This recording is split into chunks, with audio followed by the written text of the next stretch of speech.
حي على الفلاح. بسم اللہ الرحمن الرحیم. ہم سب کے لیے بہت ہی خوشی و مسرت کا موقع ہے کہ ہمارے درمیان محترم جناب ڈاکٹر ابو اسامہ صاحب اصلاحی اسسٹنٹ پروفیسر شعبہ social work Maulana Azad national university Hyderabad تشریف فرما ہے. آپ کا تعلق ضلع اعظم گڑھ کے ایک مشہور و معروف اور علمی خانوادے سے ہے. آپ نے اپنی ابتدائی تعلیم مدرسۃ الاصلاح سے حاصل کی. اس کے بعد اعلیٰ تعلیم کے لیے آپ نے دہلی کا سفر کیا. وہاں پر آپ نے مختلف یونیورسٹیوں میں بڑے بڑے ماہر فن، بڑے بڑے اساتذہ اور علمی و سیاسی شخصیات سے بھرپور استفادہ کیا اور آج آپ ایک اہم عہدے پر فائز ہیں. میں بلا کسی تاخیر اس پروگرام کے باقاعدہ آغاز کے لیے برادرم مبشر عالم متعلم عربی سوم کو دعوت دیتا ہوں کہ آپ تشریف لائیں اور اس پروگرام کا باقاعدہ قرآن پاک کی تلاوت سے آغاز فرمائیں. اعوذ باللہ من الشیطان الرجیم. بسم اللہ الرحمن الرحیم.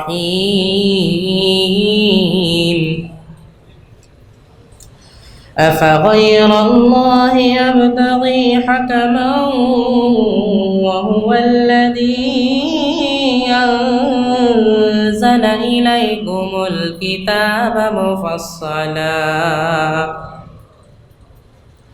والذين آتيناهم الكتاب يعلمون أنه منزل من ربك بالحق فلا تكونن من الممترين. وتمت كلمة ربك صدقا وعدلا لا مبدل لكلماته وهو السميع العليم. وإن تطع أكثر من في الأرض يضلوك عن سبيل الله إن يتبعون إلا الظن وإن هم إلا يخرصون. إن ربك هو أعلم من يضل عن سبيله وهو أعلم بالمهتدين. فكلوا مما ذكر اسم الله عليه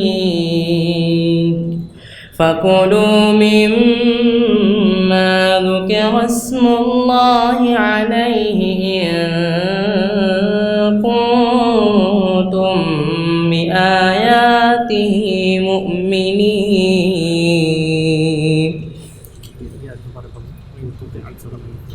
وإن تطع أكثر من في الأرض يضلوك عن سبيل الله إن يتبعون إلا الظن وإن هم إلا يخرصون.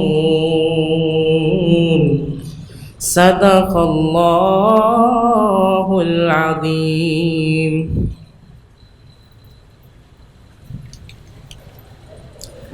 اب میں تعارفی کلمات پیش کرنے کے لیے محترم جناب مولانا محمد طاہر مدنی صاحب ناظم جامعۃ الفلاح سے درخواست کرتا ہوں کہ آپ تشریف لائیں اور تعارفی کلمات پیش فرمائیں. الحمدللہ رب العالمین والصلاة والسلام علی سید المرسلین وعلی آلہ واصحابہ اجمعین. اما بعد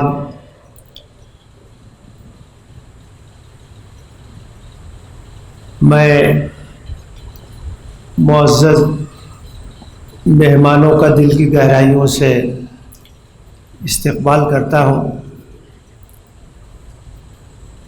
عزیز طلبہ، یہ ایک بہت اچھا اور بہترین موقع ہے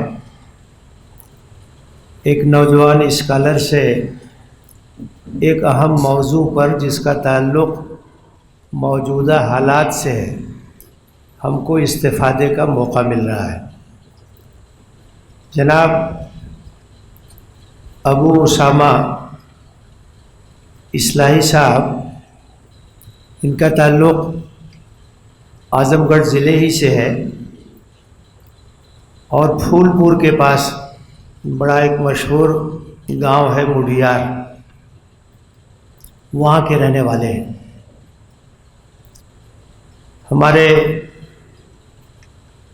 ایک استاذ گرامی تھے، اصلاح کے بہت ہی ماہر اساتذہ میں سے صرف اور نحو کے ماہر استاذ مولانا احتشام الدین اصلاحی علیہ الرحمہ، ان کے پوتے ہیں یہ، اور ان کے والد محترم بھی تشریف لائے ہیں، ان کا بھی استقبال کرتے ہیں۔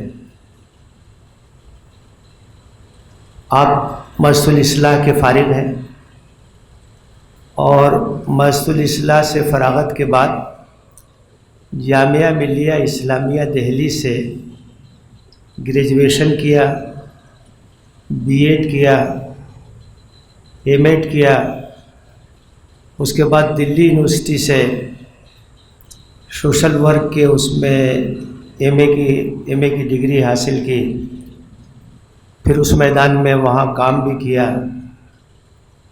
اور ادھر 7-8 برس سے حیدرآباد میں مولانا آزاد نیشنل اردو یونیورسٹی کے شعبہ سوشل ورک میں اسسٹنٹ پروفیسر کی حیثیت سے کام کر رہے ہیں۔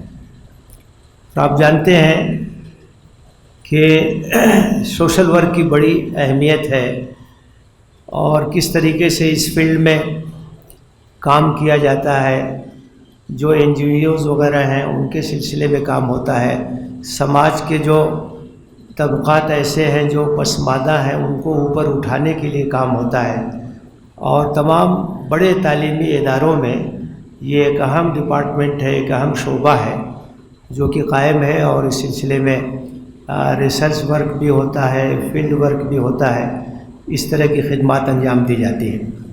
آج کا جو موضوع ہے وہ بہت اہم ہے، موجودہ سیاسی اور سماجی منظرنامہ اور ہندوستانی مسلمان، ملک کے سیاسی حالات کیا ہے اور کن سیاسی حالات میں ہم جی رہے ہیں، کیا اس کے اثرات پڑ رہے ہیں، ہمارا رویہ کیا ہونا چاہیے، اور اس سلسلے میں کیا مثبت رول ہم ادا کر سکتے ہیں، سماجی حالات کیا ہیں۔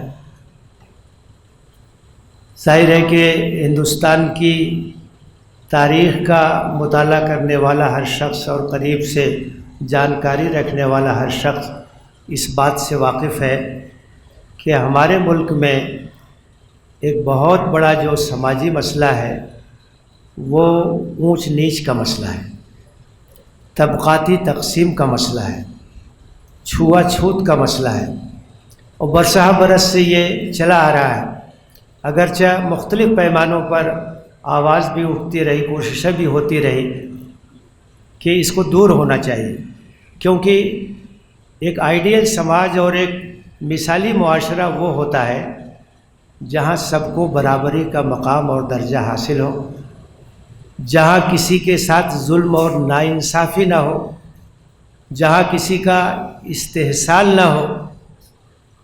بدقسمتی یہ ہے کہ ہندوستانی سماج ان خرابیوں سے دوچار ہے، اور ان کو دور کرنے کی ایک بہت بڑی ذمہ داری خود مسلمانوں کی ہوتی ہے، لیکن افسوس کی بات یہ ہے کہ مسلم سماج بھی ان اثرات سے پاک نہیں، جن کو روشنی دکھانا چاہیے، ایک مثال قائم کرنا چاہیے، اس سماج پر بھی آپ دیکھیں گے تو اس طرح کے اثرات موجود ہیں۔ تو اس پس منظر میں آپ دیکھیے کہ یہ موضوع بہت اہم کہ اس وقت ملک کی سیاسی صورتحال کیا ہے، سماجی منظرنامہ کیا ہے، ہندوستانی مسلمان کہاں ہیں اور انہیں کیا رول ادا کرنا چاہیے، کیا کر سکتے ہیں، یہ سب چیزیں آپ کے سامنے آئیں گی۔ میں ایک بار پھر اپنے دل کی گہرائیوں سے آپ کی طرف سے، اپنی طرف سے استقبال کرتا ہوں جناب ابو اسامہ اصلاحی صاحب کا اور دیگر مہمانوں کا، اور میں امید کرتا ہوں کہ آپ بہت غور سے لیکچر کو سنیں گے اور آخر میں سوالات کا بھی موقع ہوگا۔ آپ کے ذہن میں جو سوالات اٹھیں گے ان کو بھی آپ بے تکلفی کے ساتھ رکھ سکتے ہیں اور ان کے جوابات انشاءاللہ آپ کو ملیں گے۔ وآخر دعوانا الحمدللہ رب العالمین۔ اب میں بلا تاخیر محاضرہ پیش کرنے کے لیے اپنے مہمان معظم کو دعوت دیتا ہوں۔ آپ کا عنوان ہے موجودہ سیاسی و سماجی منظرنامے میں ہندوستانی مسلمان۔ آج کے حالات سے ہم اچھی طرح واقف ہیں، خود ہمارے پڑوس میں کیسے سیاسی اور معاشی حالات ہیں، اور تھوڑا آگے بڑھیں تو خرطوم کے کیا حالات ہیں، اور خود ہمارے ہندوستان کے نارتھ ایسٹ کے ایک صوبے میں کیسے حالات ہیں، لوگ کن حالات سے دوچار ہیں۔ ان تمام پہلوؤں پر روشنی ڈالنے کے لیے میں مہمان مکرم کو زحمت دیتا ہوں کہ آپ تشریف لائیں اور اپنا محاضرہ پیش کریں۔ مشفق اساتذہ کرام، دیگر مہمانان گرامی اور عزیز طلبہ، السلام علیکم۔ یہ سعادت آج جو میرے حصے میں آئی ہے، میں اس کے لیے مدرسے کے سربراہ مولانا طاہر مدنی صاحب کا بے حد شکر گزار ہوں کہ مولانا نے آج مجھے آپ تمام لوگوں سے روبرو ہونے کا موقع فراہم کیا ہے۔ میں ذاتی طور پر اپنے تمام اساتذہ کرام، طلبہ اور باہر سے آئے ہوئے مہمانان اور اپنے ساتھیوں کا شکریہ ادا کرتا ہوں جنہوں نے آج کے اس پروگرام میں آ کر میری عزت بخشی۔ یہ کہنے میں مجھے کوئی حرج نہیں ہے کہ میری مادری علمی جو کہ مدرسۃ الاصلاح سرامیر ہے، اس مدرسے کے بعد یہ واحد اور یہ پہلا مدرسہ ہے جس سے میری ایک خاص قسم کی نسبت ہے، ایک تعلق خاطر ہے، اور میں اس کے تئیں اس سے مدرسے کے حالات سے واقف ہوتا رہتا ہوں، اپنے ساتھیوں سے بات کرتا رہتا ہوں۔ اور دلی کے دنوں میں میرے بہت سارے ایسے احباب ہیں جن سے براہ راست سیکھنے کا مجھے موقع ملا، جن میں رفعت کمال ہیں، شاہد جمال اور سالم سلیم ہیں، جن سے جو میرے یہ قابل ذکر ناموں میں سے کچھ نام ہیں۔ خیر، تو ساتھیوں میرے دوستوں، آج کی اس نشست میں، اس پروگرام میں میں کوئی بہت ہی چونکا دینے والی بات نہیں کرنے والا ہوں، اور نہ ہی کوئی ایسی بات کہوں گا جو نئی ہے۔ بس کچھ پرانی باتیں ہیں، کچھ پرانے سوال اور جواب ہیں جنہیں مجھے لگتا ہے کہ بار بار دہرانا چاہیے، وہ ضروری ہوتا ہے تاکہ ہم صحیح راستے پہ چل سکیں، اپنے حالات سے باخبر ہو سکیں اور بگڑے ہوئے حالات کو بہتر کرنے کی کوشش تو کم از کم کر سکیں۔ تو میں ذاتی طور پر یہ سمجھتا ہوں کہ میری حاضری صرف اسی اعادے کے لیے ہوئی ہے۔ اور دوسرا اہم نقطہ یہ ہے کہ اس پروگرام میں میری کوشش یہ ہوگی اگلے 35-40 منٹ کے اندر کہ جو مسئلہ ہے جو آج مسلمانوں کے ساتھ درپیش ہے ہندوستان کے اندر بالخصوص اور عمومی طور پر پوری دنیا میں، وہ کس طرح کے مسائل سے دوچار ہیں، کس طرح سے ان کے مسئلوں کو دیکھا جانا چاہیے، اس پر بات چیت ہوگی۔ اور جو اس کا دوسرا حصہ ہے یعنی کہ کیا تدابیر ہونی چاہیے، کیا مسائل کا کیا حل ہونا چاہیے، اس پر علماء کرام ہیں، دانشوران ہیں، وہ زیادہ بہتر دسترس رکھتے ہیں، تو وہ میرا میدان فی الحال نہیں ہے۔ بطور استاد، بطور ایک طالب علم میں سمجھنے کی کوشش کرتا ہوں کہ آخر کس طرح کے سماجی اور سیاسی، معاشی، تعلیمی پس منظر میں ہم لوگ رہ رہے ہیں۔ دیکھیے ساتھیوں، مسلمانوں کی جو صورتحال ہے، اس میں ہر حلقے میں عملی طور پر، علمی طور پر کام ہو رہا ہے، اس میں کہنے میں کوئی حرج نہیں ہے۔ انفرادی طور پر، اجتماعی طور پر لوگ کام کر رہے ہیں، اور جس میں ہماری پسماندگی کی جو وجوہات ہے وہاں سے لے کر کیا تدابیر ہونی چاہیے، کیسے انہیں حل کیا جائے، اس پر بھی کافی زور و شور سے بحث ہو رہی ہے۔ اور یہ پرانا، یہ بہت ہی کوئی نیا مسئلہ نہیں ہے، یہ آزادی کے بعد سے یہ مسئلہ چلا آ رہا ہے، لیکن اس میں جو بڑا بدلاؤ آیا ہے وہ 2014 میں جب جو بدلاؤ جو مرکزی حکومت میں بدلاؤ آیا جس نے پورے ہندوستان کے منظرنامے کو بدل دیا ہے تقریباً، وہاں پر زیادہ آج یہ دیکھنے میں آتا ہے کہ مسلمانوں کے اندر وہ ایسے مسائل جس پر کبھی بات نہیں کرتے تھے، جس پہ ہمیں لگتا تھا کہ چلو ٹھیک ہو جائے گا، وقت کے ساتھ ٹھیک ہو جائے گا، ایک سیکولر ایک جمہوری ملک میں ہم رہ رہے ہیں تو ہماری حکومتیں ہوں گی وہ ٹھیک کر لیں گی، ہمارے سیاستدان ہوں گے وہ ٹھیک کر لیں گے، ہماری عدالتیں ہوں گی وہ ٹھیک کر لیں گی، تو ہم نے ان کے بھروسے چھوڑ دیا تھا، بطور عوام ہم نے چھوڑ دیا تھا بطور شہری۔ لیکن ہمیں یہ دیکھنے میں آ رہا ہے کہ 2014 کے بعد سے لگاتار وہ مسائل، وہ باتیں جنہیں ہم بھول چکے تھے، ماضی کا حصہ بظاہر لگ رہا تھا ہو چکی ہیں، لیکن وہ پھر سے لوٹ کے آ رہی ہیں، اس لیے تھوڑا مسئلہ اور گہرا ہے، اس لیے تھوڑا سمجھنے کی ضرورت ہے کہ آخر ہو کیا رہا ہے۔ ابھی دیکھیے کہ حکومتی اعتبار سے، یعنی حکومتی طور پر، غیر حکومتی طور پر، اور سماجیاتی نقطۂ نظر سے، معاشیاتی نقطۂ نظر سے، نفسیاتی نقطۂ نظر سے، ہر طرح سے لوگ سمجھنے کی کوشش کر رہے ہیں کہ آخر یہ مسلمانوں کا مسئلہ کیا ہے ہندوستان کے اندر۔ اور یہ بات بھی کہنے میں حرج نہیں ہے ذرا سی بھی، اور یہ بہت یقین کے ساتھ یہ بات کہی جا سکتی ہے کہ پچھلے چند سالوں میں جس طرح سے ہندوستانی مسلمانوں کو تفریق کا، تعصب کا نشانہ بنایا جا رہا ہے یا ان کا سامنا کرنا پڑتا ہے، آج مسلمان خوف زدہ ہے، پریشان ہے، اور صرف پریشان اور خوف زدہ نہیں ہے، سب سے اچھی بات تو یہ ہے کہ مسلمان خود احتسابی کے عمل سے بھی گزر رہے ہیں، وہ سوچ رہے ہیں کہ آخر ہمارے ساتھ ایسا کیا ہو رہا ہے، کیا غلط کر رہے ہیں ہم، اور یہ جو خود احتسابی کا عمل ہے، یعنی جو اپنا محاسبہ مسلمان مجموعی اعتبار سے کر رہے ہیں، وہ اندرونی طور پر بھی ہے اور بیرونی طور پر بھی، جس کی کچھ باتیں میں آپ کو اگلے کچھ منٹ کے اندر آپ سے میں شیئر کروں گا۔ اور اتنا مسلمان اتنا زیادہ آج ڈرا ہوا ہے کہ اور اتنا مایوس ہے کہ اس مایوسی کی لہر میں ذرا سی بھی کہیں سے کوئی خوشی کی، کوئی امید کی کرن نظر آتی ہے تو لگتا ہے کہ سب کچھ ٹھیک ہو جائے گا یا اندھیرا دور ہو جائے گا۔ پچھلے دنوں میں ہم نے ابھی دیکھا کرناٹک میں جو سیاسی الٹ پھیر ہوا تو مسلمانوں کو لگا کہ شاید بدلاؤ آنے کی کچھ امید لگ رہی ہے، مگر میں آپ کو یاد دلاؤں کہ وہ جنوبی ہند ہے، وہاں پر تو یہ بدلاؤ آسانی سے ہو گیا، لیکن شمالی ہندوستان میں شاید ابھی بہت وقت لگے گا۔ مگر اس سے بھی زیادہ دلچسپ بات یہ ہے کہ یہ زیادہ جاننا اور ضروری ہے کہ وہاں پر، یعنی جو پچھلے 5 سالوں میں جو وہاں پہ بی جے پی سرکار نے جو کام کیا، خاص طور سے 2 بہت اہم کام انہوں نے کیے۔ ایک تو جس طرح سے حجاب کے اوپر، یعنی جو کہ ایک پابندی لگائی گئی، اور جس میں صرف پابندی نہیں لگائی گئی، بہت دلچسپ بات ہے کہ ہندوستان کی تاریخ میں جس طرح کے واقعات اور حادثات ہو رہے ہیں وہ شاید اس سے پہلے کبھی نہیں ہوئے تھے۔ خود جس کے اندر ریاست خود پارٹی بن کے ابھر گیا، یعنی ریاست نے خود پٹیشن دائر کی کہ بھئی ہم اس کے خلاف کھڑے ہوتے ہیں، ایسا نہیں ہوتا تھا عام طور پر۔ دوسرا، وہاں پر جو کوٹا ہے، یعنی جو ریزرویشن ہے، اس کے اندر مسلمانوں کو جو سب کوٹا ہوتا ہے، اس میں 4% کا ریزرویشن تھا، اس کو بھی ختم کر دیا گیا۔ اب سوال یہ ہے کہ جب ایک سیکولر سرکار جس نے یہ بار بار نعرہ دیا اپنے منشور میں کہ ہم محبت کی سیاست کرنا چاہتے ہیں، ہم نفرت کی سیاست کے خلاف ہیں، دیکھتے ہیں کہ وہ کیا بدلاؤ لاتے ہیں، جو بھی حالیہ دنوں کے بدلاؤ۔ میں جس طرف اشارہ کرنا چاہ رہا ہوں وہ یہ کہ جو مسائل ہیں یہ بڑے ساختیاتی قسم کے مسائل ہیں، یہ کسی ایک سرکار کے آنے کی وجہ سے نہیں ہے، تھوڑا تیزی اس کے اندر ضرور آئی ہے، لیکن یہ اپنے آپ میں کافی ان کا ایک تاریخی پس منظر ہے۔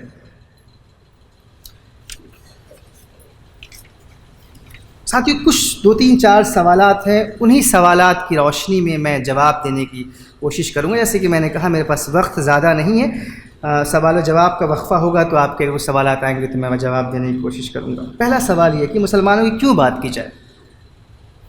کیا یہ ضروری ہے کہ آج مسلمانوں کی بات کی جائے؟ کی جانی چاہیے اس طرح کے تعلیمی اداروں میں۔ دوسرے اور جو عوامی حلقے ہیں، جلسہ گاہیں ہیں، پلیٹ فارمز ہیں، کیا ان پہ کرنا چاہیے؟ کیوں کرنا چاہیے؟ تو کچھ اعداد و شمار ہیں، دیکھیے کہ ہندوستان جو دنیا بھر کے اگر آپ بڑے مذاہب ہیں اگر ان کی طرف نظر اٹھا کے دیکھیں تو دنیا میں کل آبادی اگر دیکھی جائے، ایک بہت ہی مشہور ایک ریسرچ کی تنظیم ہے جس کا نام ہے پیو ریسرچ سینٹر، وہ لگاتار وقفے سے ان کی تحقیقیں آتی رہتی ہیں پوری دنیا بھر میں۔ تھوڑا مسئلہ ہے ان کے ساتھ، کئی بار وہ کچھ الگ طرح کی باتیں کہتے ہیں جس سے اشارہ یہ ملتا ہے کہ شاید وہ لوگ بھی کچھ خاص کمیونٹیز کو مذہب کو ٹارگٹ کر رہے ہیں، مگر تحقیق اپنے آپ میں جو ان کی تحقیق کا جو طریقہ کار ہے اس میں بظاہر کوئی خامی نظر نہیں آتی۔ ان کا یہ ماننا ہے کہ دنیا بھر میں جو 2015 کی میں بات بتا رہا ہوں کہ جو ان کا سروے 2015 کا ہے، اس میں دنیا بھر میں کی جو تعداد ہے، یعنی جو آبادی ہے پوری دنیا کے انسانوں کی، وہ تقریباً 700 کروڑ 30 لاکھ کی آبادی ہے، جس میں مذاہب کے اعتبار سے دیکھیں تو 3-4 بڑے مذاہب یعنی کہ عیسائیت، اسلام، ہندو مت، بدھ مت اور ایسے لوگ جو مذہب کو نہیں مانتے ہیں، ان کی تعداد آپ دیکھیں تو دنیا بھر میں جو اسلام ہے وہ دوسرے نمبر پر، یعنی 100% آبادی کا 24% جو دنیا میں لوگ ہیں وہ مسلمان ہیں، یعنی کہ کل تعداد اگر نکالا جائے تو بنتی ہے تقریباً 180 کروڑ۔ 180 کروڑ دنیا کے اندر سر موجود ہیں، یعنی لوگ موجود ہیں، زندہ انسان موجود ہیں، اور کرۂ ارض پر اتنی بڑی تعداد جو ہے وہ کم نہیں ہے، بہت بڑی تعداد۔ اور وہ ریسرچ آگے بتاتی ہے، جو بعد میں ان کا 2019 میں ایک اور سروے آیا جس میں انہوں نے بتایا کہ جو 2015 اور 2060 کے بیچ میں یہ جو آبادی بڑھ رہی ہے، انہوں نے بتایا کہ 32% آبادی اور بڑھ جائے گی، یعنی جو ابھی 730 کروڑ آبادی ہے وہ تقریباً 960 کروڑ تک پہنچ جائے گی، جس میں مسلمانوں کی جو آبادی کی جو شرح ہے بہت تیزی سے بڑھے گی۔ بڑی دلچسپ انہوں نے بات کہی کہ جو سب سے زیادہ نوجوان کسی مذہب کے اندر اگر پائے جائیں گے تو مسلمان ہوں گے، اور جن کی جو تولیدی جو یعنی جو پیدائش کی جو افزائش نسل کی جو صلاحیت ہے سب سے زیادہ ہے، اس کو ہم فرٹیلیٹی ریٹ کہتے ہیں انگریزی میں، یہ دونوں چیزیں بہت اہم ہیں۔ تو اس لیے یہ بہت ضروری ہے کہ، اور دنیا بھر میں تقریباً 50-55 ممالک ہیں جہاں پر براہ راست مسلمانوں کی سرکاریں ہیں، ایسے بہت سارے ممالک ہیں جہاں پر مسلمان جو ہیں وہ اچھی خاصی آبادی رکھتے ہیں۔ خود ہندوستان کی اگر بات کریں کہ ہندوستانی مسلمان دنیا کے دیگر مسلمانوں سے مختلف ہیں بہت ساری وجہوں سے، اس کی اپنی تاریخی وجوہات ہیں، لیکن یہ بات ضرور کہی جانی چاہیے اور بار بار کہی جانی چاہیے کہ جو دنیا کے تمام مسلمان ہیں، مسلمانوں کے اندر کوئی بہت یکسانیت نہیں ہے، بے شمار رنگا رنگی ہے، یگانگت ہے، مطلب رسم و رواج کے اعتبار سے، ثقافت کے اعتبار سے، زبانوں کے اعتبار سے، رہن سہن کے اعتبار سے، اور عمومی طور پر زندگی گزارنے کے اعتبار سے بہت سارے آپس میں ان لوگوں کے بیچ میں کوئی بہت زیادہ ایک جو بنیادی جو چیز ہے جو ان کو ایک ربط میں، ایک کڑی میں باندھ کے رکھتی ہے، وہ مذہب اسلام ہے۔ تو اس لیے بات کرنا ضروری ہے۔ اور جب اتنی بڑی تعداد مسلمانوں کی، جیسا کہ میں نے بھی عرض کیا، 180 کروڑ آبادی، تقریباً 55 ملک، اگر آپ اقوام متحدہ کی جو ممبر ممالک ہیں کل 195 کے آس پاس ہے، اس میں اگر اچھی خاصی 1/3 آبادی جو ہے مسلمانوں کی ہے، اور تمام دنیا کے مسلمان آج ایک خاص قسم کے بیانیے کا شکار ہو کر راندے درگاہ ہیں، تو کچھ تو مسئلہ ہے جس سے بات کرنے کی ضرورت ہے۔ ایسا کیا ہے کہ اتنی بڑی تعداد، جو بظاہر ہم کو بڑے خوشحال نظر آتے ہیں جب ہم بہت سارے ممالک میں جاتے ہیں، خاص طور سے سعودی عربیہ یا گلف کی جو خلیجی دوسرے ممالک ہیں، لگتا ہے کوئی مسئلہ نہیں، مگر یہ ہندوستانی مسلمانوں کے لیے ایک بڑا مسئلہ ہے۔ نفسیاتی اعتبار سے ہمیں وہ قوت تو ضرور ملتی ہے کہ دنیا میں اتنی بڑی تعداد مسلمانوں کی ہے، لیکن حقیقت بات یہ ہے کہ آج مسلمانوں کے پیروں تلے زمین کھسکتی نظر آ رہی ہے ہندوستان کے اندر۔ ہندوستان کی آبادی کے اعتبار سے بھی دیکھیں، ہندوستان کی تقریباً 2018 کی بات ہے، جو کہ ابھی دوسرا جو 2021 کا جو سینسس ہے اس کی رپورٹ ابھی وقتاً مطلب مختلف حصوں میں شائع ہو رہی ہے، مکمل طور پہ ابھی جو حکومتی جو آنکڑا ہے وہ آیا نہیں ہے۔ کل آبادی 14.2 یعنی 14.2% آبادی جو ہے مسلمانوں کی پچھلے 2001 کے سینسس سے بڑھ کے آئی ہے، یعنی پہلے 13.4 ابھی 14.2 آ گئی، یعنی کل آبادی تقریباً 20 کروڑ سے زیادہ ہے۔ اور میں آپ کو بتاؤں کہ یہ جو 20 کروڑ آبادی مسلمانوں کی ہے، یہ دنیا کے جتنے ممالک ہیں، کل 6 ایسے ممالک ہیں جن کے اندر کل آبادی 20 کروڑ ہے، جس میں چین، ہندوستان، برازیل، امریکہ، انڈونیشیا، یہ جیسے ممالک کل 6 ممالک ہوتے ہیں۔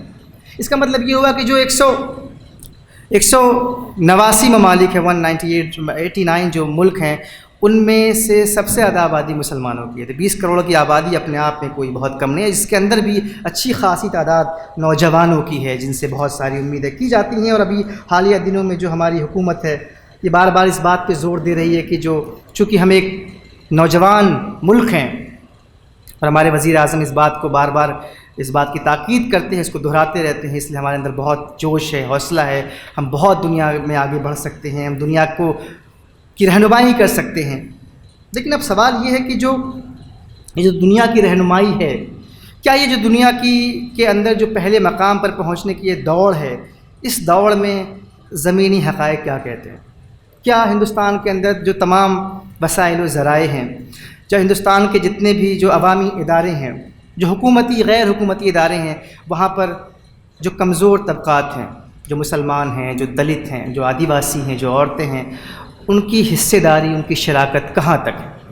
یہ اس بات کو طے کرتا ہے۔ اگر آپ اقوام متحدہ کا جو معیاری زندگی کا جو پیمانہ دیکھیں گے، جیسے کوالٹی لائف کہتے ہیں، جو ہیومن ڈیولپمنٹ انڈیکس کے نام سے جانا جاتا ہے، آپ دیکھیں گے تو اس کے اندر یہ بہت اہم بات ہے کہ وہاں پر تعلیم کی شرح کتنی ہے، لوگوں کی جو اوسط عمر ہے وہ کتنی ہے، لوگ کتنے خوشحال ہیں، یہ بات طے کرتی ہے کہ کوئی ملک کتنا خوشحال ہے، کتنا ترقی یافتہ ہے۔ تو ترقی کا جو نظریہ ہے، جو جدید زمانے کا نظریہ ہے، اس کے اندر بالکل سیدھی بات یہ ہے کہ مادی اعتبار سے اگر آپ ترقی کر رہے ہیں، اس کا مطلب یہ ہے کہ آپ کا ملک ترقی یافتہ ہے۔ اب اس پورے منظرنامے میں دیکھیے مسلمان جو ہے وہ کہاں ہیں، اور یہ پچھلے کئی دہائیوں سے یہ بحث چلی آ رہی ہے، اور جو ایک بڑی بحث ہر طبقے میں ہے اور جو ہر انسان کے من میں ہے وہ یہ کہ جو مسلمان ہے وہ ہندوستان کا نہیں ہے، وہ باہر سے آئے ہوئے مسلمان ہیں، باہر سے آئے ہوئے لوگ ہیں۔ اس لیے آپ دیکھیں گے کہ یہ جو کوششیں ہیں لگاتار ہوتی رہی ہیں، پچھلے چند سالوں میں ان کوششوں میں بہت اس میں کافی تیزی آئی ہے۔ تاریخ کو جس طریقے سے بدلا جا رہا ہے وہ اپنے آپ میں کافی پریشان کرنے والا ہے۔ کتنی تیزی سے اور جس طرح سے ہندوستانی مسلمانوں کو غائب کیا جا رہا ہے۔ اچھا، میں آپ کو بتا دوں بہت صاف طریقے سے، چونکہ میں ایک تعلیمی ادارے میں موجود ہوں اور یہاں پہ زیادہ تر طلبہ مسلمان ہیں، تو اس کا مطلب یہ نہیں کہ دوسرے جو طبقات ہیں ان کے ساتھ کچھ بہت اچھا ہو رہا ہے، ایسا بالکل نہیں ہے۔ جو پسماندہ طبقات ہیں، جنہیں OBC انگریزی میں کہتے ہیں، جو پچھڑی ہوئی ذاتیں ہیں، جو دلت ہیں، جو آدیواسی ہیں، قبائلی لوگ ہیں، ان کے بھی حالات کچھ بہت بہتر نہیں ہیں، ان کے بھی حالات کچھ اسی طرح کے ہیں جس سے کہ ہم دو چار ہو رہے ہیں۔ اچھا، اب دیکھیے کہ سوال پہلا کیا ہے کہ باہر سے آئے ہوئے، تو کہنا یہ ہے کہ دنیا کی جو تاریخ ہے، قوموں کی جو تاریخ ہے، وہ دراصل ہجرتوں کی تاریخ ہے۔ ذرا سا اگر تاریخ کا گہرائی سے مطالعہ کیا جائے، دنیا میں جتنے لوگ ہیں وہ کہیں ایک جگہ سے چل کے دوسری جگہ پہ آئے، کئی بار روزگار کی تلاش میں، کئی بار بہتر زندگی کی تلاش میں، نئی زمین کی تلاش میں۔ کوئی 5000 سال پہلے کسی جگہ آیا تو کوئی 2000 سال پہلے مسلمان، کوئی 1000 سال پہلے۔ تو اس ملک کی اگر بات کریں تو بہت کم لوگ ہیں جو اس ملک کے بنیادی طور پر رہنے والے ہیں، زیادہ تر تو وہ لوگ ہیں۔ تو یہ بحث خارج ہو جانی چاہیے تھی اب تک، جو کہ بائی اینڈ لارج خارج ہو گئی تھی، ہمیں لگ رہا تھا ایسا، لیکن ایسا ہوا نہیں۔ کہ پھر سے یہ بات آ رہی ہے، پاکستان چلے جائیے، ملک چھوڑ کے چلے جائیے، جو نعرے بار حتیٰ کہ وہ لوگ جو مسلمان نہیں ہیں، جو لبرل خیالات کے ہیں اور کبھی مسلمانوں کی بات کر دیتے ہیں، تو ان سے بھی کہا جاتا ہے کہ پاکستان چلے جائیے۔ پاکستان کے پاس تو خود زمین نہیں ہے، وسائل نہیں ہیں، وہ اتنی بڑی آبادی لے کے خود پریشان ہے، وہ کہاں سے لے جائیں گے اتنی بڑی تعداد؟ مگر یہ بات سمجھنے کی ہے کہ یہ بات ہے یا یہ جو بیانیہ ہے، یہ بیانیہ بہت مضبوط طریقے سے زمینی سطح پہ پھیلا ہوا ہے۔ یہ سب کو پتہ ہے کہ یہاں سے کوئی نہیں جانے والا ہے، تو کیسے کوئی جا سکتا ہے؟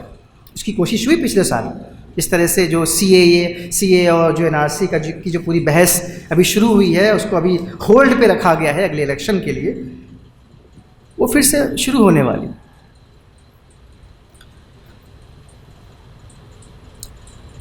یہ تو سرکاری اعتبار سے بڑے پیمانے پر ہوا۔ سماجی اعتبار سے دیکھیے، سماجی اعتبار سے بھی جو سماجی جو رشتے ہیں، خاص طور سے جو ہندو مسلم تعلقات ہیں، وہ پہلے بہت اچھے نہیں تھے۔ ایسا نہیں کہا جا رہا ہے کہ اس کو بہت زیادہ اس میں رومانیت کی جا رہی ہے، مگر یہ بات ضرور ہے کہ پچھلے چند سالوں میں جس طریقے سے ہندو مسلم تعلقات میں رخنا پیدا ہوا ہے، جو گڑبڑی پیدا ہوئی ہے، وہ اپنے آپ میں پریشان کن ہے۔ اس کا نتیجہ آپ ایک دیکھ رہے ہیں کہ جو ایک لفظ لنچنگ ہے، یہ ہم نے ہمارے کبھی تجربے میں نہیں آیا تھا۔ بہت سارے بزرگ یہاں بیٹھے ہوئے ہیں جو ایک اچھی خاصی عمر ہو گئی ہے، عمر کے اتنے بڑے اس پڑاؤ تک پہنچ کے کبھی لفظ لنچنگ نہیں، لیکن آج ہماری عام مرہ کی زندگی کا ایک لفظ ہے، ہم سن لیتے ہیں بڑی آسانی سے۔ یہ دراصل اسی وہ جو بیانیہ ہے، جو سوچ ہے، جو بالکل فرقہ وارانہ جو سوچ ہے، اس سوچ کا نتیجہ ہے کہ آج ہندوستان کا جو دنیا کی سب سے بڑی جمہوریت ہے، جہاں پہ ہر شہری کو ووٹ دینے کی آزادی ہے، جو ایک وشو گرو بننے کی تیاری میں ہے، وہاں پر جو لا اینڈ آرڈر ہے وہ خاموش تماشائی ہے اور ایک بھیڑ ہے جو کسی انسان کو جو مجبور ہے اس کو پیٹ پیٹ کے مار ڈالتی ہے. یہ ایک بڑا سوال ہے.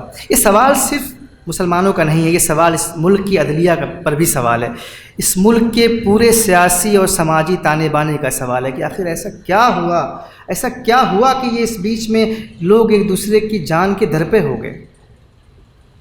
کسی کو گولی مار دینا ایک بات ہے، مگر کبھی آپ نے اگر وہ نظارہ دیکھا ہوگا جس میں لنچنگ کی جاتی ہے، ایسا نہیں کہ صرف مسلمانوں کی ہو رہی ہے، دوسرے اور طبقات کی بھی لنچنگ ہو رہی ہے، قبائلیوں کی ہو رہی ہے، دلتوں کی ہو رہی ہے، جو کمزور طبقات ہیں خاص طور سے ان کے ساتھ جو رویہ ہے یہ دراصل ایک خاص قسم کی نفسیاتی بیماری کی طرف اشارہ کرتا ہے کہ آپ کو کسی انسان سے اس حد تک نفرت ہو جائے کہ آپ اس کو مار ڈالنے کے بعد بھی آپ اس حد یقینی بنائیں کہ انسان مر گیا ہے تب بھی اس کو مارا جائے.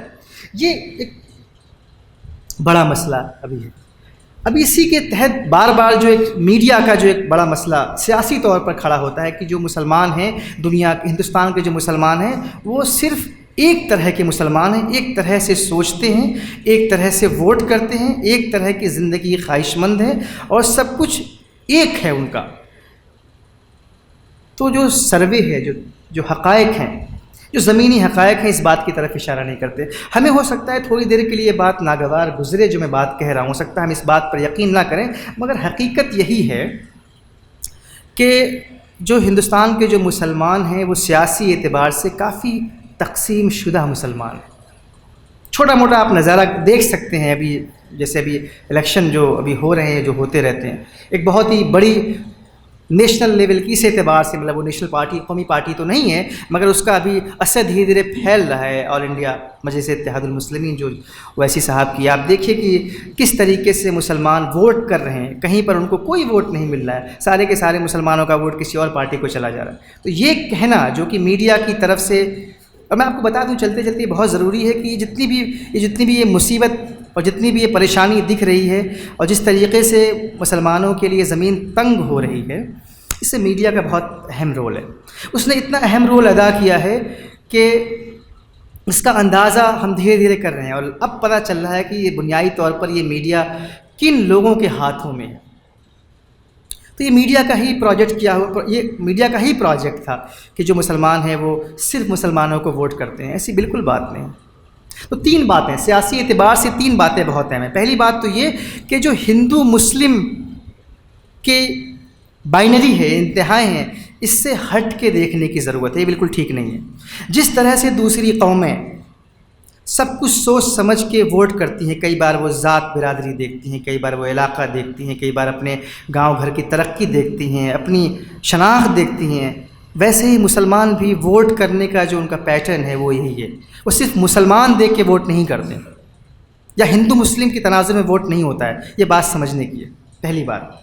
اور دوسری بات جو ہے وہ یہ کہ سیاسی حصے داری اور سیاسی نمائندگی، ان دونوں میں فرق کرنا بہت ضروری ہے.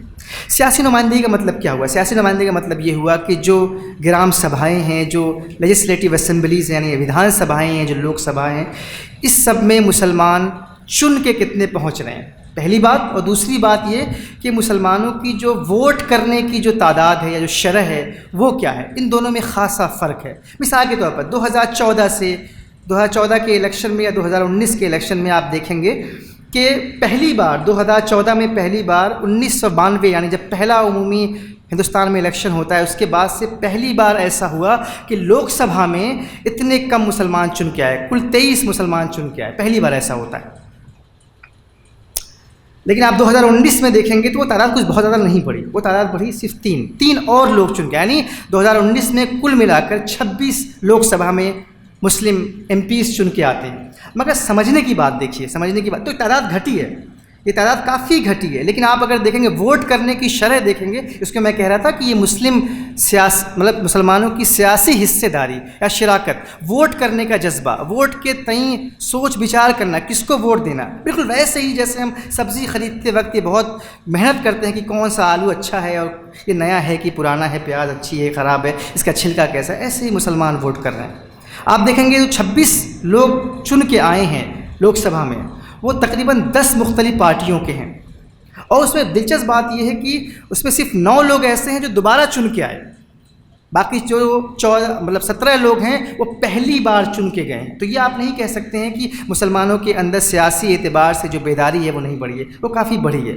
اس میں مثال کے طور پر جو بہت بڑے مسلمانوں کے جو نیتا ہیں، جیسے اسدہ ہیں، فاروق عبداللہ جن کی نیشنل کانفرنس پارٹی ہے، اور خود اسد الدین اویسی جو کہ آل انڈیا مجلس اتحاد المسلمین سے ان کا تعلق ہے، یا پھر بدر الدین اجمل صاحب ہیں، اور پھر یو پی کے جو سماج وادی پارٹی سے شفیق الرحمان برق ہیں، یہ 4 لوگ ہیں، یہ لوگ شامل ہیں۔ مگر جو زیادہ لوگ ہیں، تعداد ہے وہ نئے لوگوں کی ہے جو مختلف پارٹیوں کو ریپرزینٹ کر رہے ہیں۔ تو یہ اپنے آپ میں، اور جو ووٹ کرنے کی جو شرح ہے وہ بھی کافی بڑی ہے مسلمانوں کی۔ تو یہ بات بھی سمجھنا ضروری ہے کہ مسلمان سوچ سمجھ کر ووٹ نہیں کرتے، جو کہ پہلی بات سے جڑی ہوئی ہے کہ مسلمان صرف مسلمانوں کو ووٹ کرتے ہیں، ایسی بالکل بات نہیں۔ اور جو تیسری بات ہے وہ یہ کہ جو میڈیا نے جو کہا کہ یہ مسلمان مسائل ہے، مسلمانوں کا اصل مدعا کیا ہے؟ ان کا مذہب ہے مسئلہ، ان کی رگوں میں مذہب دوڑتا ہے، ان کی رگوں میں طلاق ہے، حلالہ ہے، یہی ہے۔ یہ میڈیا کا بنایا ہوا مسلمان مسئلہ ہے، یہ اصل مسلمانوں کا مسئلہ ہے یہ، لیکن اصلی ان کی زندگی کا مسئلہ یہ نہیں ہے۔ وہ بھی اسی زندگی کی جوڑ توڑ میں آج مسلمان لگا ہوا ہے جس میں ہندوستان کے تمام دوسرے لوگ لگے ہوئے۔ میری بات سمجھ میں آ رہی ہے آپ؟ یعنی اگر آپ بالکل الگ سے مسلمانوں کو دیکھنا چاہتے ہیں تو یہ اپنے آپ میں غلط ہے، یہ بالکل ٹھیک نہیں ہے۔ چلیے تھوڑا سا اب آگے بڑھتے ہیں، اب دیکھتے ہیں کہ جب یہ سب صورتحال ہے تو اس کے بعد پسماندگی کے کیا اشاریے ہیں، کسے ہم کہیں گے پسماندہ؟ اور اس سے پہلے ایک سوال اور، کیا ہم یہ ماننے کو تیار ہیں کہ مسلمان پسماندہ ہیں کہ نہیں؟ یہ بڑا سوال ہے، کیونکہ نفسیاتی طور پر ایک خاص طرح کا طبقہ ہمارے بیچ موجود ہے جو اپنے آپ کو یہ نہیں مانتا ہے کہ مسلمان پسماندہ ہے۔ جیسا کہ مولانا بھی ذکر کر رہے تھے کہ مسلمانوں کے اندر خود کافی غیر برابری پائی جاتی ہے، ہر اعتبار سے پائی جاتی ہے، جنسی غیر برابری سے لے کے ذات برادری کی غیر برابری تک، طبقات کی غیر برابری تک، وسائل کی غیر برابری۔ اگر کچھ لوگ آسودہ ہیں، کچھ لوگ مالدار ہیں، جس کا مطلب یہ بالکل نہیں ہوا کہ تمام لوگ مالدار ہیں، تمام لوگ آسودہ ہیں، ایسی بالکل بات نہیں۔ تو کیا مسلمان یہ ماننے کو تیار ہے کہ وہ پسماندہ ہے؟ جب تک مجھے ایسا لگتا ہے، اور بہت سارے ایسے سماجی علوم کے ماہرین کو بھی لگتا ہے، کہ جب تک کوئی قوم یا کوئی طبقہ اس اپنی جو موجودہ صورتحال ہے اس سے روبرو ہونے، واقف ہونے کی بے چینی اس کے اندر نہیں ہوتی۔ اور یہ مجھے ایک بات اس بیچ میں ضرور اچھی ہوئی کہ پچھلے کچھ سالوں میں یہ بے چینی پیدا ہوئی، جیسا کہ میں پہلے شروع میں ذکر کر رہا تھا کہ آج مسلمان بہت بے چین ہے، کچھ سمجھ میں نہیں آ رہا کرنا کیا چاہیے۔ پہلے کیا ہو رہا تھا؟ پہلے ہوتا کہ جو عام مسلمان ہے اس کو خطرہ تھا،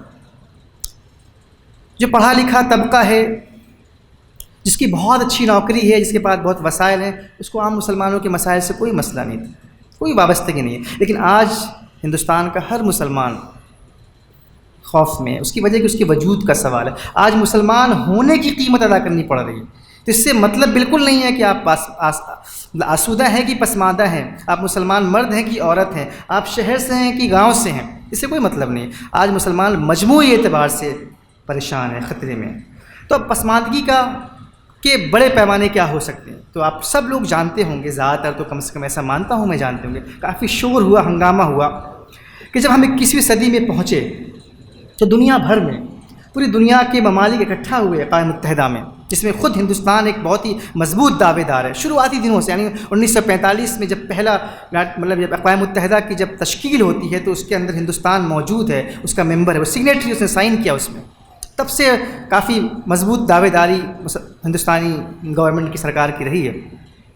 تو سب نے یہ طے کیا کہ ہم جو ہے اب ایک نئے، جیسا کہ 1945 کا جو پس منظر ہے، یعنی کہ جب دوسری عالمی جنگ بالکل ختم ہونے والی تھی اور ختم ہو رہی تھی، یہ ہوا کہ نہیں بھائی، اگر آپ اقوام متحدہ کا جو چارٹر ہے، یعنی جو اس کی کیا کہوں گا، جو چارٹر ہے اس میں آپ دیکھیں گے تو بار بار اسی بات کا ذکر کیا گیا اور کہا گیا کہ پچھلے، یعنی جو پہلی جنگ عظیم سے لے کے اس سالوں میں جتنا انسانی جانوں کا نقصان ہوا ہے، جتنا اس دنیا نے جنگ کی لعنت سے جتنا کچھ وہ جھوجتے رہے ہیں، ضرورت اس بات کی ہے کہ اس سے فارغ ہوا جائے۔ اب کوئی جنگ نہیں ہونی چاہیے، اب کوئی نسل کشی نہیں ہونی چاہیے، اب کوئی ملک کسی ملک پر حملہ نہ کرے۔ اس بات کے لیے پوری دنیا میں امن و امان قائم کرنے کے لیے اقوام متحدہ کا وجود ہوتا ہے۔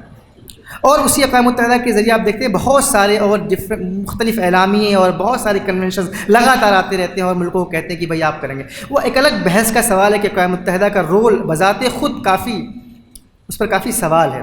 کئی بار پتہ ہی نہیں چلتا کہ یہ اقوام متحدہ کی اپنی پوزیشن ہے یا امریکہ کی پوزیشن ہی پتہ نہیں چلتا ہے. اس کے باوجود بھی اب اس کا اپنا ایک کردار ہے جو کہ کافی اہم کردار ہے. تو 2000 جب 21ویں صدی آئی، 21ویں صدی میں تمام ملک اکٹھا ہوئے اور کہا گیا کہ اب ہم کو ایک نئی دنیا بنانی، ہم ایک نئی دنیا کی تعمیر کریں گے جہاں پہ ہر ملک، ہر فرد، ہر شہری اس کو زندگی کے تمام وسائل، ذرائع کم سے کم خوشی محسوس ہو، وہ خوشحال رہے. یہ کریں گے. اور باقاعدہ طور پر 1000 سال کا بالکل ترقی کا ایک اہداف جس کو ملینیم ڈیولپمنٹ گولز کہتے ہیں، 1000 سالہ ترقی کا اہداف وہ تیار کیا گیا اور اس کے اندر بہت سارے اشاریے بنائے گئے، جنس کی برابری کے اعتبار سے، تعلیم کے اعتبار سے، شرح اموات کو ختم کرنے کے اعتبار سے. کل ملا جلا کے اس کے اندر یہ رہا کہ بھائی ہم کو ترقی کرنا ہے، ہم کو بہتر زندگی بنانی ہے، ایک نئی دنیا بنانی جس کے اندر ایک استحصال نہ ہو، جس کے اندر انصاف کی موجودگی نہ ہو، یعنی انصاف موجود ہو.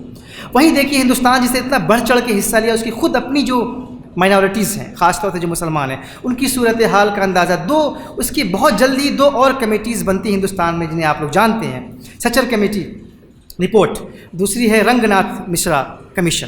یہ 2 کمیشن یا جو کمیٹی آپ کہہ لیں، ان لوگوں نے مطلب ان کمیٹیز نے آنکھ کھولنے والا کام کیا. ایسا نہیں کہ اس سے پہلے یہ نہیں کہا جا رہا تھا، مگر جو پوری پسماندگی کی جو بحث شروع ہوئی خود مسلمانوں کے اعلیٰ طبقے میں، پڑھے لکھے طبقے میں، اور مسلمانوں سے باہر جو دوسرا پڑھا لکھا طبقہ ہے، جو ہندوؤں کے بیچ جو لبرل طبقہ ہے، وہ بات شروع ہوئی کہ مسلمان تو واقعی پسماندہ ہے. اچھا، اب ان دونوں رپورٹوں نے ایک بڑا اچھا کام کیا. ایک اچھا کام تو انہوں نے کم سے کم یہ کیا کہ اب تک جو یہ مسلمان خوش فہمی میں تھے یا مسلمانوں کے بارے میں یہ بار بار الزام لگ رہا تھا کہ بھائی ان کو تو خوش کرنے کے لیے سرکاریں آتی ہیں، ووٹ بینک پالیٹکس ہے اور ان کا ووٹ لینے کرتے، اور مسلمانوں کو تو ہمیشہ بہت ہی الگ طریقے سے ان کو اعزاز ملتا ہے، ان کو بہت سارے جو قانونی ان کو جو ہے سیف گارڈ ملتا ہے وغیرہ وغیرہ.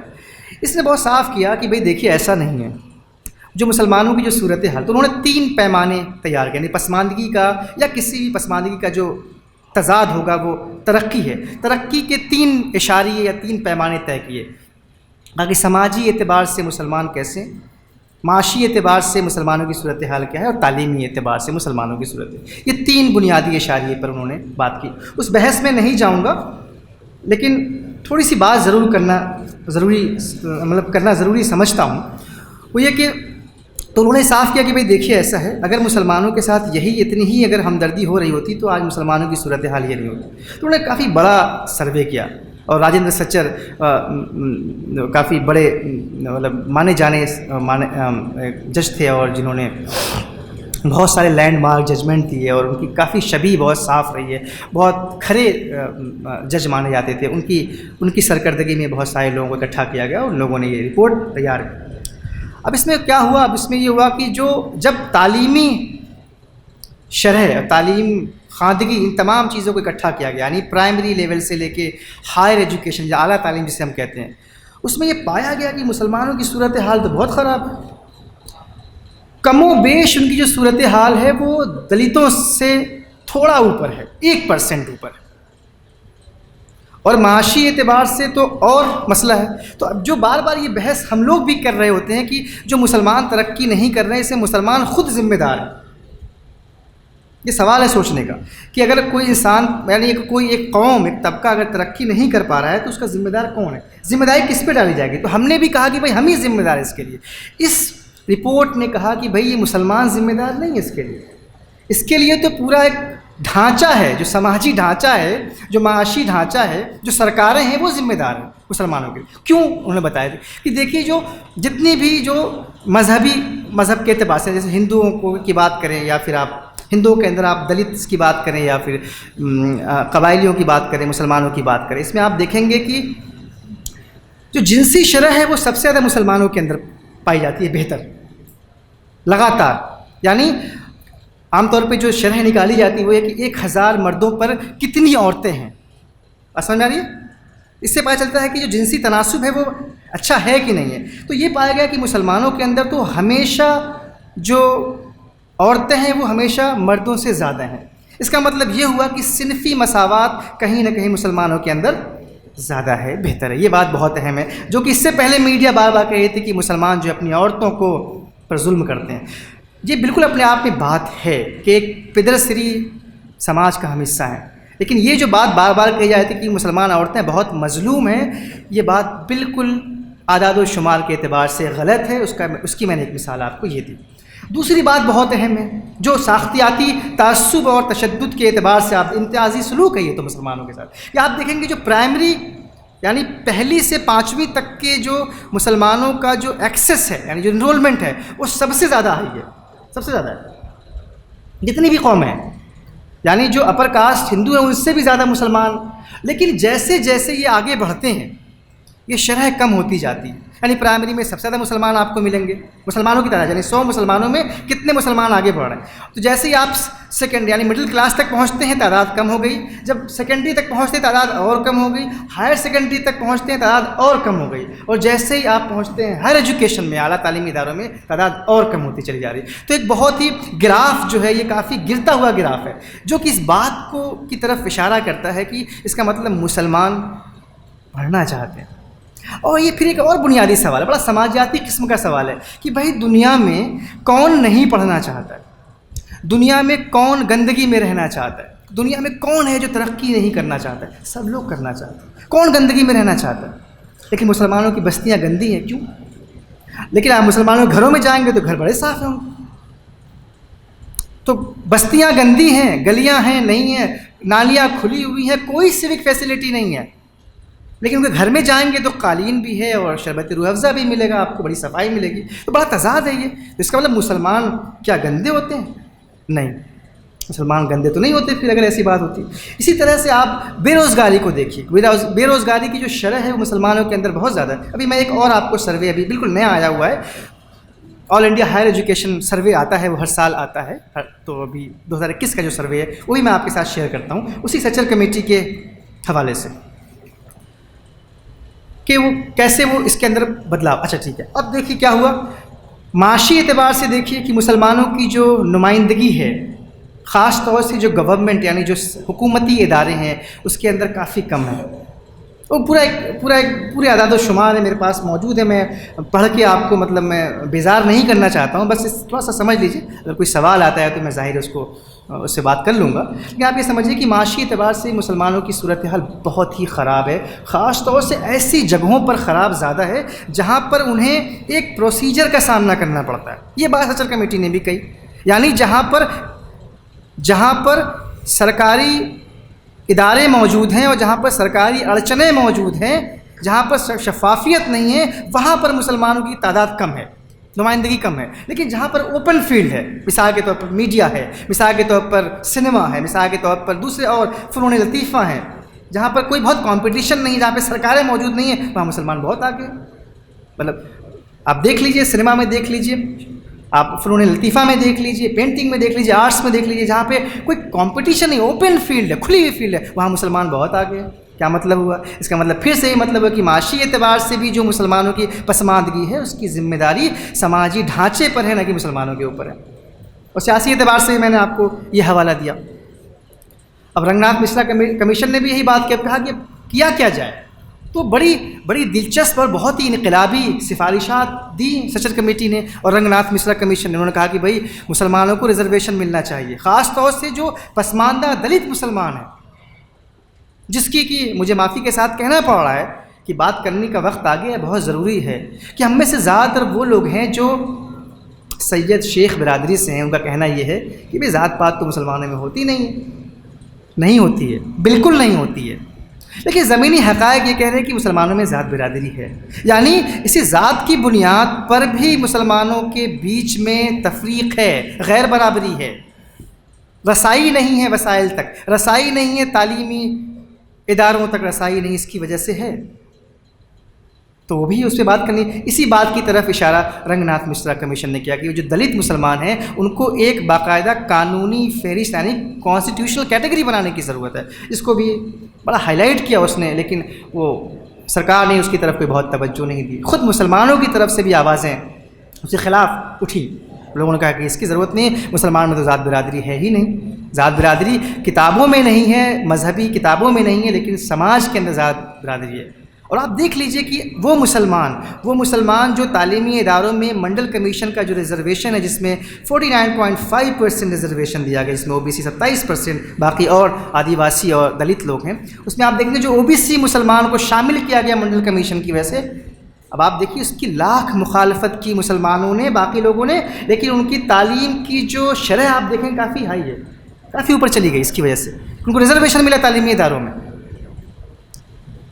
اب وہی کہنا چاہو گی جو حل ہے اس کس کی مطلب پھر تعلیم ہی اور معاشی جو نظام ہے اور جو سیاسی نظام ہے اس کے اندر جب تک نمائندگی نہیں بڑھے گی مسلمانوں کی تب تک یہ مسئلہ ہوگا۔ تو اب دیکھیے سچر کمیٹی نے کہا، اور اس کے بعد لگاتار پھر پوسٹ سچر کمیٹی یعنی پوسٹ سچر ایویلویشن کمیٹی بھی آئی 2013-14 میں، انہوں نے بھی اپنی رپورٹ پیش کی، انہوں نے کہا کہ بھئی دیکھیے جو بھی سچر کمیٹی کی ریکمنڈیشنز تھیں، سفارشات تھیں، اس کو نافذ نہیں کیا گیا، اس کا اطلاق برابر طریقے سے نہیں ہوا۔ اب دیکھیں یہ جو پسماندگی ہے، یعنی جو مسلمانوں کی جو تعلیم میں خاص طور سے جو مطلب جو رسائی نہیں ہو پا رہی ہے، جو پچھڑا پن ہے، یہ بہت تیزی سے آگے بڑھا ہے۔ 2021 کا جو سروے آیا ہے، 2021 کا جو آل انڈیا سروے اور ہائر ایجوکیشن، بس میں 10 منٹ میں اپنی بات ختم کر دوں گا۔ اس میں یہ ہے کہ میں کہہ رہا تھا کہ جو دلتوں کی جو تعلیمی پسماندگی ہے، مسلمان تھوڑا اس سے 1% اوپر۔ 2020-21 کا جو آل انڈیا ہائر ایجوکیشن سروے، یہ کوئی غیر حکومتی ادارے کا سروے نہیں، یہ خود سرکار کا سروے ہے، سرکار خود کرتی ہے، اس میں منسٹری آف ایجوکیشن کی طرف سے ہوتا ہے۔ اس میں یہ پایا گیا اس کے اندر کہ اس بار کیا ہوا ہے کہ جو آدیواسی لوگ ہیں جو کہ مسلمانوں سے پیچھے تھے، تو وہ بھی مسلمانوں سے آگے نکل گئے۔ تو آدیواسیوں سے اور دلتوں سے، دونوں قوموں سے اس وقت اعلیٰ تعلیمی ادارے میں مسلمانوں کی صورتحال بدتر ہے، یعنی 8% کی گراوٹ آئی ہے۔ جہاں پر ایک طرف آپ دیکھیں گے OBC کی 11% بڑھوتری ہوئی ہے، 4% دلتوں کی ہوئی ہے، وہاں پہ آپ دیکھیں گے 8% مسلمانوں کی گراوٹ آئی ہے۔ یعنی جو سچر کمیٹی نے جو ریکمنڈیشن دی تھی اور جس سے حالات بتائے تھے، اس سے لگ رہا تھا کہ حالات ٹھیک ہو جائیں گے، حالات اور بدتر ہوئے۔ اور خود اتر پردیش جہاں پہ جس جگہ پہ جس صوبے ہم موجود ہیں، یہاں پہ کل مسلمانوں کی تقریباً 20% آبادی ہے، یہاں پر بھی مسلمانوں کی جو سب سے زیادہ جو تعلیم میں گراوٹ آئی ہے اتر پردیش کے اندر آئی ہے۔ اس بیچ میں چھوڑنا پڑا ہے بہت سارے مسلمانوں کو۔ اب یہ تین اور یہ جو پورا سیاسی سماجی تعلیمی منظرنامہ ہے، اس میں 3 باتیں بہت اہم کہ ایسا کیوں ہو رہا ہے۔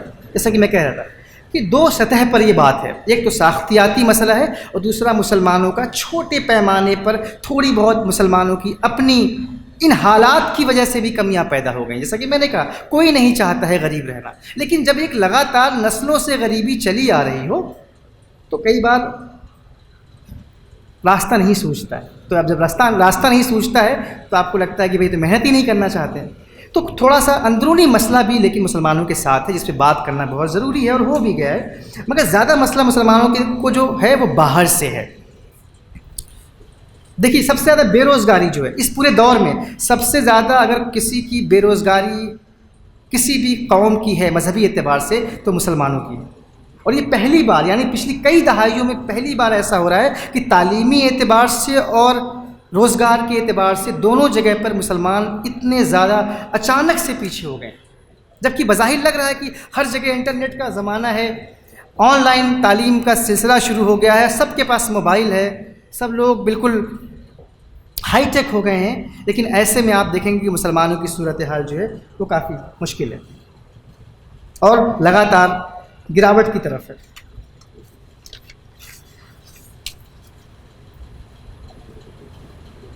اور جیسا کہ میں نے کہا کہ جو ساختیاتی طور پر جو تعصب ہے، جو امتیازی سلوک برتا جاتا ہے، آپ دیکھیے کہ میں آپ کو چھوٹی سی ایک مثال دیتا ہوں۔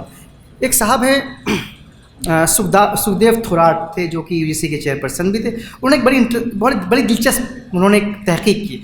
انہوں نے کیا کیا، انہوں نے فرضی CV بنایا، CV مطلب جس میں آپ کا بایو ڈاٹا ہوتا ہے، اور فرضی بایو ڈاٹا بنایا اور ایک ہی انسان کا 3 الگ الگ ناموں سے بھیجا پرائیویٹ کمپنیز میں. ایک نام کے آگے انہوں نے شرما یا مشرا لگایا، پانڈے لگایا، ایک نام کے آگے کچھ ایسا جس سے پتہ چلے کہ یہ دلت ہیں، اور ایک نام کے آگے مسلمان لگایا. سب سے زیادہ جو سی وی ریجیکٹ ہوا وہ کس کا ہوگا اندازہ کر سکتے ہیں آپ، مسلمانوں کا ہوگا. تو یہ کہنا کہ مسلمان محنت نہیں کرنا چاہتے، مسلمان تو جانا ہی نہیں چاہتے ہیں، یہ بات بالکل بھی اعداد و شمار کے خلاف ہے. ایسا نہیں ہے. آپ کسی ایک انسان کو 10 انسانوں کو کہہ سکتے ہیں. مان لیجیے 100 میں سے 5 سے 7 10 لوگ محنت نہیں کر رہے ہیں، تب تو آپ یہ کہیے کہ بھائی یہ تو آپ کا ذاتی مسئلہ ہے. لیکن 100 میں سے 80 لوگ بے روزگار ہیں، 80 لوگ اس پورے پروسیس سے باہر ہیں جس کو ہم کہتے ہیں کہ جو سماجی معاشی سیاسی، تو اس کا مطلب ایک بڑا مسئلہ ہے، یہ باہر کا مسئلہ ہے. یہ بات تھوڑا سمجھنے کی ہے. بس میں یہیں پر اپنی بات اس کو ختم کر کے آخر میں کہ آخر بھائی کیا راستہ ہے، اگلا راستہ کیا جائے جب ایسی صورتحال ہے. تو میں آپ کو ڈرا نہیں رہا ہوں، لیکن حقائق یہی کہہ رہے ہیں. تو کیا جائے؟ کیا مسلمان کیا کرے اس کے لیے؟ پھر جب اتنا بے بس ہے مسلمان، اتنا بیچارہ ہے، تو کرے کیا وہ؟ تو اب میں اس کے سلسلے میں کچھ باتیں ہیں جو کہہ دیتا ہوں. یہ سب سے پہلی بات جو ہے اس سلسلے میں وہ یہ کہ جو اچھی ہو چکی ہے بات، شروعات ہو گئی ہے کہ مسلمان، جیسا کہ میں نے کہا کہ اب بیدار ہے مسلمان، کم سے کم اس کو اتنا لگ رہا ہے کہ بھائی اب زمین کھسک چکی ہے، کچھ کرنے کی ضرورت ہے. تو 2-3 پہلو ہیں جن کی طرف اشارہ کرنے کی ضرورت ہے. وہ یہ کہ جو تعلیمی جو صورتحال ہے مسلمانوں کی، جیسا کہ میں نے اشارہ کیا کتنا برا حال ہے، اس میں مسلمانوں کو لگاتار اپنی امید کو نہیں کھونا چاہیے، کیونکہ ہم ایک جمہوری ملک میں ہیں اور جس میں ہندوستانی مسلمانوں کا اتنا ہی کردار ہے جتنا باقی لوگوں کا ہے. 1000 سالہ مشترکہ تاریخ ہے مسلمانوں کی اس ملک کے اندر، اس کا ایک بہت ہی بڑا کنٹریبیوشن ہے جس سے انکار نہیں کیا سکتا. آج کچھ چند لوگ ہیں، اکا دکا لوگ ہیں، کچھ اکا دکا ایسی سیاسی جماعتیں ہیں جو کہہ رہے ہیں کہ مسلمانوں کو نکالو یہاں سے، لیکن زیادہ آبادی ایسی نہیں ہے. یہ ایک طرح کا پولرائزیشن ہے. مجھے لگتا ہے کہ وقت کے ساتھ یہ بھی گزر جانا چاہیے، تو بہت زیادہ نا امید ہونے کی ضرورت نہیں. تو مسلمانوں کو جو ملک کا جو قانون ہے، جو ملک کا جو آئین ہے، جو ملک کی جو عدالتیں ہیں، اس کے اندر بھروسہ اپنا ابھی بھی رکھنا پڑے گا، اور رکھا ہے مسلمانوں نے.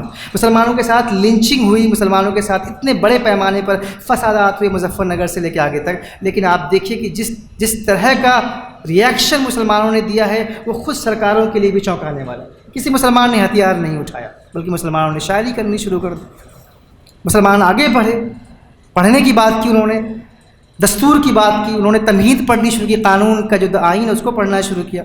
تو ایک تو بہت ہی بہتر بات ہے. اس لیے یہ موقع ہے، اس موقع کی نزاکت کو سمجھنے کی ضرورت ہے، خاص طور سے جو مذہبی طبقہ ہے، جو علماء ہے وہ، اور دوسرا جو دانشوران ہے جو مسلمانوں کے بیچ میں، جس میں سیاسی لیڈران بھی شامل ہیں، ان کو بھی اس مومنٹم یعنی جو یہ صورتحال جو بنی ہے اس کو آگے بڑھانے کی ضرورت ہے. چیلنجز بہت سارے ہیں اور ہوں گے، اس کا مطلب یہ نہیں کہ یہ ختم ہو جائے گا. ایسا کہ میں نے کہا کہ میرے پاس یا ہمارے جیسے لوگوں کے پاس کوئی ایک حل نہیں ہے، کوئی ایک دوائی نہیں کہ بتا دی جائے. چونکہ مسائل اتنے گہرے ہیں تو اس کا حل بھی بہت گہرائی میں جا کے ڈھونڈنے کی ضرورت ہے. دوسری جو اہم بات ہے تو اس اعتبار سے میں نے کہا کہ جو مسلمانوں کا جو یقین ہے ملک کے دستور میں، ملک کے آئین میں، مرکزی جو دھارا ہے سماج کا اس کے اندر، وہ الگ سے کچھ مسائل کو دیکھنے کی ضرورت ہے، بالکل کرنا چاہیے. لیکن مسلمان اس ملک کا اتنا ہی اٹوٹ حصہ ہے جتنا کہ باقی لوگ، اس لیے ان کے ساتھ مل کر آگے بڑھنے کی کوشش ہونی چاہیے. اور دوسری جو اہم بات ہے، جو سمجھنے کی بھی بات ہے، وہ یہ کہ ایک جو دوسرا بڑا مسئلہ ہے وہ مسئلہ ہے فرقہ وارانہ بدمزگی جو پیدا ہوئی ہے پچھلے کچھ سالوں میں. اس سے پہلے بھی ہوئی ہے، ایسی بات نہیں ہے. میں چھوٹی سی ایک مثال دوں آپ کو کہ آپ دیکھیے کہ جو گجرات میں جو کچھ 2002 میں ہوا، ایسا نہیں کہ اچانک سے 2002 میں گجرات میں ہو گیا. 1982، 83، 84 میں لگاتار گجرات کے اندر دنگے ہوئے، فسادات ہوئے، اس میں بڑی تعداد میں مسلمان مارے گئے. تب کانگریس کی حکومت تھی وہاں پہ، تب بی جے پی نہیں تھی. 2002 میں جو ہوا وہ بھلے بی جے پی کے سراب مرد تھے. اور ایک اسکالر ہیں جو میں کئی بار، میرے بڑے ہر دل عزیز ہیں، جنہیں میں کئی بار ان کا حوالہ دینا ضروری سمجھتا ہوں، حوالہ دیتا ہوں، اور جنہوں نے بیچ میں اپنی ذرا پوزیشن بدل لی تھی. جب 2014 آیا تو ان کو لگا کہ ان کو بھی کوئی پوزیشن مل جائے گی، کافی اچھا انہوں نے کام کیا تھا، لیکن ان کو لگا کہ نہیں، یہ جو سرکار ہے یہ ہم سے بھی زیادہ چالاک ہے. پچھلی سرکار تو پھر بھی ٹھیک تھی، وہ دانشوروں کو، اسکالرس کو، انٹلیکچوئلس کو جگہ دیتی تھی. یہ سرکار تو ہم کسی کو پانی نہیں دے، کسی کو دانہ نہیں ڈال رہی. تو انہوں نے اپنی جگہ بدل لیا، موقف بدل دیا، انہوں نے پھر سے واپس اپنی پرانی جگہ پہ آ گئے. بڑی دلچسپ بات وہ کہہ رہے ہیں، وہ کہیں اور اشارہ کر رہے ہیں. وہ کہہ رہے ہیں کہ دیکھیے جو ہندوستان ہے، ہندوستان کے جو لوگ ہیں، جو قومیں ہیں، ہندوستان کی قوموں یعنی جو عام لوگ ہیں، یہی اس کی جان ہے. یہی لوگ ہیں جو اس ملک کے فرقہ وارانہ جو فساد کا یا جو تناؤ کا جو ماحول ہے اس کو کم کر سکتے ہیں. آپ کبھی بھی کسی بھی سیاسی لیڈر سے امید مت کیجیے. میں اس کی مثال دی انہوں نے بہت ہی بہترین تحقیق کی. انہوں نے ایک بڑی تحقیق کی. 1940 سے لے کر 1992-93 تک کا انہوں نے ایک لمبا وقت لیا اور انہوں نے 6 شہروں کی اسٹڈی کی. 3 وہ شہر انہوں نے چنے جہاں پر زیادہ فسادات ہو رہے تھے، بہت زیادہ فساد ہوئے. 3 وہ شہر چنے جہاں پر فسادات بہت کم ہوئے. اب وہ ڈھونڈ رہے ہیں کہ ایسی کیا بات ہے کہ یہ جو 3 شہر ہیں الگ الگ، یہاں پر اتنے فسادات ہو رہے ہیں لگاتار، اور یہ دوسرے 3 شہر ہیں جہاں پر فسادات بہت کم ہو رہے ہیں. ایسی کیا وجہ ہے؟ تو وہ میں اس پوری تحقیق کی جڑوں میں جا کر باریکیوں میں نہیں، بس کچھ تھوڑی سی بات کہہ دینا مناسب سمجھتا ہوں. کہ انہوں نے کہا کہ بھائی دیکھیے، جہاں پر مسلمانوں اور ہندوؤں کے بیچ میں انٹریکشن ہے کسی بھی لیول پر، یعنی لین دین کے معاملات ہیں، بازار ہیں جہاں پر ہندوؤں کی دکانیں ہیں، مسلمانوں کی دکانیں ہیں، عام روزمرہ کی زندگی میں جہاں مسلمان ایک دوسرے، ہندو مسلمان بھلے ہی وہ الگ الگ قومیں ہیں، ان کو پتہ ہے، ان کے دل میں یہ ہے کہ بھائی یہ غیر لوگ ہیں. ہندوؤں کو پتہ ہے کہ بھائی یہ غیر لوگ ہیں، یہ ہم میں سے نہیں ہیں. اس کے باوجود وہ چونکہ مجبور ہیں، انسانی سماج کی یہ بنیادی ضرورت ہے کہ وہ زندہ رہنے کے لیے اس کو معاملات کرنا پڑتے ہیں. تو جہاں پر یہ جس کو انہوں نے لفظ دیا سیوک نیٹ ورک کا، جہاں پہ سیوک نیٹ ورک جو ہے وہ مضبوط ہے، جہاں پر وہاں پر فسادات کم ہوئے ہیں. اور جہاں پر ہندو مسلمانوں کے بچے ایک دوسرے کے ساتھ ملتے ہیں، یعنی ان کے تجربے میں بچپن میں اگر وہ ہندو ان کے تجربے میں آتا ہے اور ہندو کے تجربے میں مسلمان آتے ہیں، تو یہ وہ چیزیں ہیں جو آگے چل کے ایک دوسرے کو سمجھنے کا موقع دیتی ہیں، ان کے تہواروں کو سمجھنے کا موقع دیتی ہیں، ان کی رسم و رواج. کیونکہ یہ جو دوریاں ہیں، یہ دوریاں ہی ہیں جو بڑھتے بڑھتے اس نتیجے پر پہنچتی ہے، اسے موب لنچنگ کہتے ہیں. مگر شروعات ہی کہاں سے ہوتی ہے؟ شروعات ہوتی ہے ایک دوسرے کو نہ جاننے سے. اور ایک دوسرے کو آپ کب نہیں جانتے؟ جب آپ ایک دوسرے سے انٹریکشن نہیں کرتے، مطلب عملی طور پر، جسمانی طور پر، یعنی آمنے سامنے ملاقات نہیں ہوتی ہے، لین دین نہیں ہوتا ہے، تجربہ نہیں ہوتا ہے ایک دوسرے کے ساتھ، تب یہ دھیرے دھیرے تعصب میں، پھر اس کے بعد یہ تشدد میں اور تبدیل ہوتا ہے. تو اس کے بھی مراحل ہیں. تو ضرورت اس بات کی ہے کہ اس انٹریکشن کو بڑھایا جائے، جو فرقہ وارانہ ہم آہنگی ہے اس کو برقرار رکھا جائے. سرکاروں سے امید کریں گے تو وہ جو حشر ہوا وہ ہوتا رہے گا، ایسا آشوتوش واش نے کہہ رہے ہیں. اور بڑی دلچسپ انہوں نے اور بات کی. انہوں نے کہا کہ جو پورا آن لائن کا زمانہ ہے، جب ہم خریداری کر رہے ہیں فلپ کارٹ سے، امیزون سے کرتے ہیں، یہ خطرہ ہے. اس سے خطرہ یہ ہے کہ اب عام آدمی سے کٹ گیا ہے. اب آپ کو ضرورت ہی نہیں ہے، شہروں میں خاص طور سے، گاؤں کی بات ابھی تو اتنی نہیں ہے ابھی بھی، لیکن پھر بھی گاؤں میں یہ سب کچھ پہنچ چکا ہے. تو کم سے کم آپ جاتے تھے، سامان خریدتے تھے، حال چال پوچھتے تھے، وہ آپ کے بچوں کو پوچھتے تھے، آپ ان کے بچوں کو پوچھتے تھے. آج وہ کچھ بھی نہیں ہے. آج ایک میڈیا ہے، ایک ٹی وی ہے جہاں پہ بار بار یہ کہا جا رہا ہے کہ مسلمان دہشت گرد ہیں. اب سوال یہ ہے کہ 20 کروڑ مسلمان اگر دہشت گرد ہیں تو یہ ہندوستان ابھی تک بچا کیسے؟ یا مسلمانوں کے پاس وہ ہتھیار اتنے کند ہیں کہ وہ اس کی جڑیں کاٹ رہے ہیں، کٹ ہی نہیں رہی ہیں بھائی. تو یہ جو میڈیا کا پورا بنایا ہوا بیانیہ ہے، اس پورے بیانیے میں اور یہ سرکاروں کا جو تعصب بھرا رویہ ہے قوموں کے تئیں، خاص طور سے مسلمانوں کے تئیں، اس کو دور کرنے کی جہاں ذمہ داری سرکاروں کی ہے، اداروں کی ہے، وہی مسلمانوں کی بھی ذمہ داری ہے، اس اعتبار سے کہ وہ اپنے ہم وطنوں کے ساتھ ایک بہتر رویہ رکھنے کی کوشش کریں اور اپنے تعلیمی ادارے قائم کرنا، اس میں کوئی بات نہیں. یہ سچر کمیٹی نے بڑی دلچسپ بات کی. انہوں نے کہا کہ کل 4% مدارس میں بچے جاتے ہیں، 66% تو مدارس بچے وہ ہیں جو سرکاری اسکولوں میں جاتے ہیں، 30% جو ہے وہ پرائیویٹ اسکولوں میں جاتے ہیں، صرف 4% ہیں. اور اس پر 4% مسلمانوں کے لیے اتنی بڑی طاقتیں لگی ہیں کہ یہاں پہ کیا ہو رہا ہے. صرف 4%. انہی سے ساری امیدیں بھی ہم کرتے ہیں، انہی کے خلاف بھی ہمیں، تو باقی لوگ کیا کر رہے ہیں؟ بہرحال اس پورے منظرنامے میں ضرورت اس بات کی ہے کہ ہم امید رکھیں اور اپنے تعلیمی ادارے بھی قائم کریں، مگر ساتھ ہی ساتھ جو سرکاری ادارے ہیں، سرکاری اسکول ہیں، یونیورسٹیز ہیں، پوری کوشش کریں کہ پھر بھی ایک طرح کا اوپن کمپٹیشن ہے، محنت کر کے آگے بڑھا جائے۔ بہت شکریہ۔